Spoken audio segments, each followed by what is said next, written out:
एक डीएसपी शामिल थे, 3 सब इंस्पेक्टर शामिल थे, 4 पुलिस के जवान शामिल थे।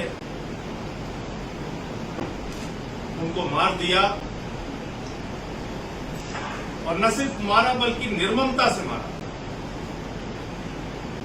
नृशंस हत्या की। देवेंद्र मिश्रा जी जो डीएसपी थे उनको सिर पे भी गोली मारी और पांव भी काट दिया। महेश यादव जी जो सब इंस्पेक्टर थे उनको 7 गोलियां मारी। ऐसा दुर्दांत अपराधी अभी तक योगी सरकार की पकड़ से बाहर है।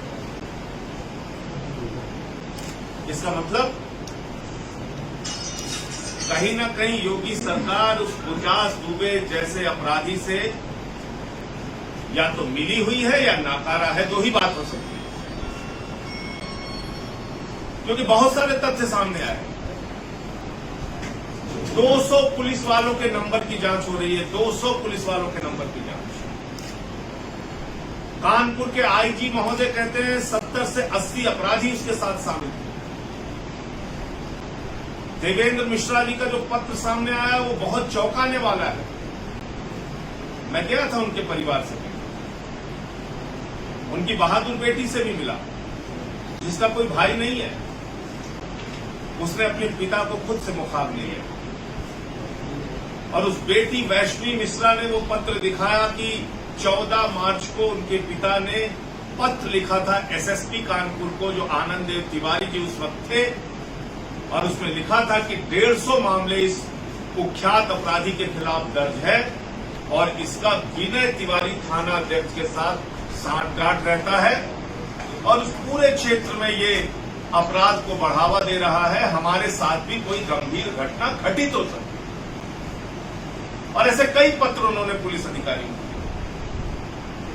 उस पर योगी सरकार खामोश क्यों रही? और जो कुछ भी सामने सच आ रहा है कि दबिश की सूचना भी उस अपराधी को पहले दे दी गई। इसका मतलब कहीं ना कहीं विभाग के विभीषणों ने ही उसका साथ दिया। उसका पता चलना चाहिए। और जो भी पुलिस के अधिकारी इसमें शामिल हैं, वो चाहे आनंद देव तिवारी हो या विनय तिवारी हो या जो भी पुलिस के अधिकारी शामिल हो, उनके खिलाफ भी अपराधियों जैसी ही कार्रवाई होनी चाहिए। उनके खिलाफ भी देशद्रोह और गद्दारी की कार्रवाई होनी चाहिए। मैं पिछले 3 दिनों से शहीद परिवारों से मिल रहा हूं। पहले मथुरा में जितेंद्र पाल जी के परिवार से मिला। उनके पिता ने बताया कि 2 साल पहले जितेंद्र पाल जी की पुलिस में नियुक्ति हुई और वो अपने बेटे के लिए शादी खोज रहे थे और इस बीच ये घटना हो गई। राहुल कुमार जी के घर गया औरैया में। उनके 3 महीने की बच्ची है, 3 महीने की बच्ची। देवेंद्र मिश्रा जी के परिवार से मिला। उनकी जो पूरी दास्तां है आप अगर सुनेंगे, एक ईमानदार अधिकारी कैसे अपने ही विभाग में पिस रहा था, परेशान था, आपको जान के बड़ी हैरानी होगी। और फक्र करना चाहिए उत्तर प्रदेश की जनता को कि ऐसे पुलिस के अधिकारी उत्तर प्रदेश की पुलिस में उनकी सेवा के लिए फक्र करना चाहिए। हम सभी सिपाही से डीएसपी बने थे। एक लंबा सफर उन्होंने तय किया और इस तरह से उनकी दुखद हत्या कर दी गई। महेश यादव जी के परिवार से मिला।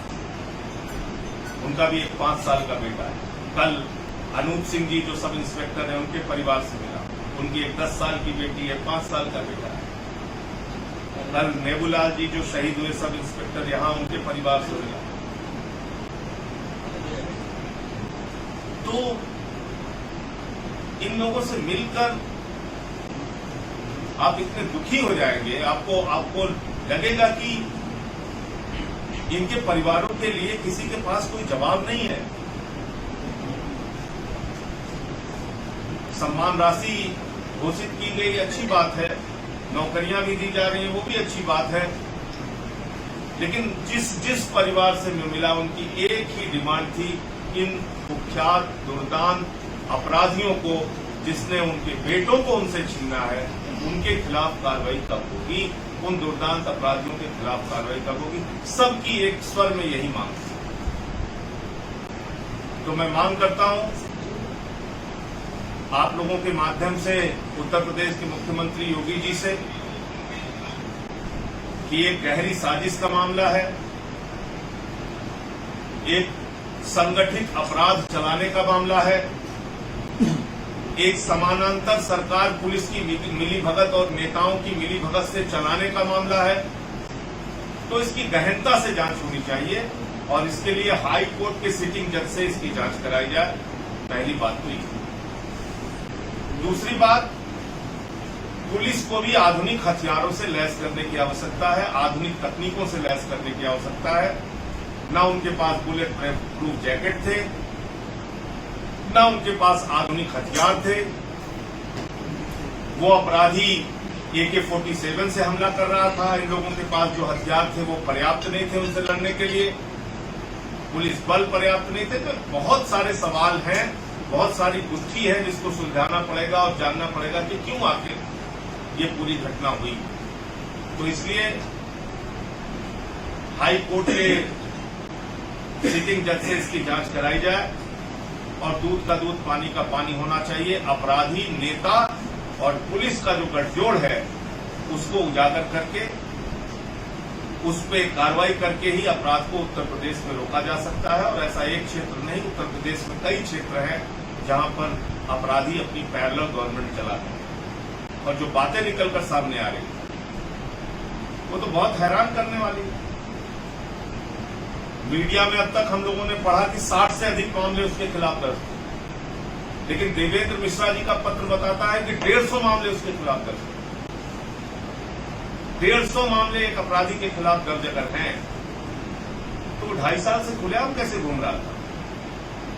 योगी जी तो कह रहे थे कि सारे अपराधी उत्तर प्रदेश छोड़ के चले गए, तो ये कैसे बचा हुआ है?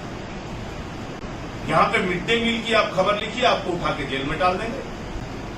सैंड माफियाओं के खिलाफ शुभम मणि त्रिपाठी जी ने खबर लिखी तो उनकी हत्या कर दी गई उन्नाव में। कुलदीप सेंगर के संरक्षण में पूरी सरकार खड़ी हो जाती है, चिन्मयानंद के संरक्षण में पूरी सरकार खड़ी हो जाती है। IAS सूर्य प्रताप सिंह कुछ लिखते हैं तो उनके खिलाफ कार्रवाई हो जाती है, मुकदमा हो जाता है। तो उत्तर प्रदेश में आवाज उठाना अपराध हो गया है, न्याय की मांग करना अपराध हो गया है, कलम चलाना अपराध हो गया है, सच लिखना और बोलना अपराध हो गया है। और मुझे लगता है कि ये वक्त है जब प्रदेश की जनता को हमारे सत्ता में बैठे हुए बेपरवाह लोग जो इस संगठित अपराध को कहीं न कहीं अपने गठजोड़ के कारण बढ़ावा दे रहे हैं, उनसे सवाल करना होगा और उनसे कार्रवाई भी करवानी होगी और इनको रोकना भी पड़ेगा। दूसरा मामला कोरोना का है, वही आपसे बातें करके खत्म करूंगा। कोरोना की जांच पर्याप्त मात्रा में उत्तर प्रदेश में नहीं हो रही है, जिसके कारण खतरे पर पर्दा डालने की कार्रवाई योगी जी कर रहे हैं। अब अगर आप कुल जांच देखिए तो उत्तर प्रदेश में जो रिकॉर्ड जांच की अब तक उन्होंने लिखकर दिया है तो 19,387 जांच एक दिन में किया है। अभी कल परसों में देख रहा था कि एक दिन में उन्होंने 25,000 जांच कर ली। चलिए 25,000 ही मान लेते। उत्तर प्रदेश 24 करोड़ की आबादी में 25,000 जांच कर रहा है और दिल्ली 2.5 करोड़ की आबादी में 23,000 जांच कर रहा है। हम अब तक 6,20,000 जांच कर चुके हैं, 6,40,000 जांच कर चुके हैं और योगी जी की सरकार 8,55,000 जांच की है। यानी 2.5 करोड़ की आबादी में कोरोना की जांच दिल्ली में हो रही है 6,40,000 और उत्तर प्रदेश में हो रही है 24 करोड़ की आबादी में 8,50,000।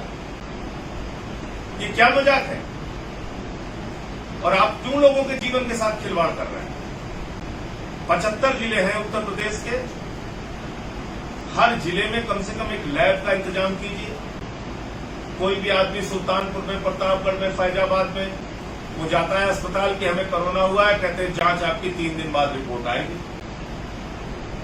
यही हमारे पार्टी के कार्यकर्ता संजय पांडे जी प्रचंड, उनके पिता मुंबई से आए, उनको एडमिट कर दिया गया, उनको लीवर की भी प्रॉब्लम थी। उनकी मां साथ में आई, उनकी बहन साथ में आई। 15 दिन बाद उनको रिपोर्ट दी गई दोनों को, उनको निगेटिव बताया गया और पिता की मौत दिखाई गई कोरोना से। अब आप बताइए। नेशनल दस्तक की आपसे गुजारिश है कि अगर इसको बचाना चाहते हैं तो नेशनल दस्तक को सब्सक्राइब करने के लिए रेड कलर के सब्सक्राइब बटन को दबाएं, फिर बेल आइकन की घंटी दबाएं। नेशनल दस्तक को बचाने के लिए बहुत जरूरी है कि हर खबर को शेयर करें, लाइक करें, कमेंट जरूर करें।